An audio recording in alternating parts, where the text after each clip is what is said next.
मारूफ पाकिस्तानी अदाकारा हिना आफरीदी ने मंगनी का ऐलान कर दिया।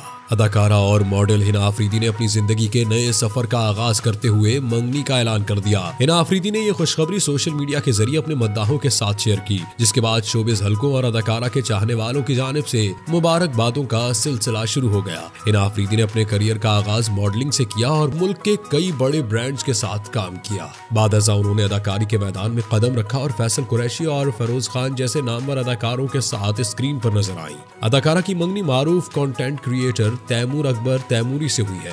ये खबर सामने आते ही मद्दाहों के लिए खुशगवार हैरत बन गई, क्योंकि हिना ने अपनी जाती जिंदगी को उमूमन निजी रखा हुआ था। शोबिज इंडस्ट्री से वाबस्ता शख्सियात और मद्दाहों ने जिंदगी के इस नए मरहले में दाखिल होने पर हिना आफरीदी के लिए नेक ख्वाहिशात का इजहार किया और उनकी खुशियों में शरीक होने के लिए सोशल मीडिया पर खुसूसी पोस्ट शेयर की।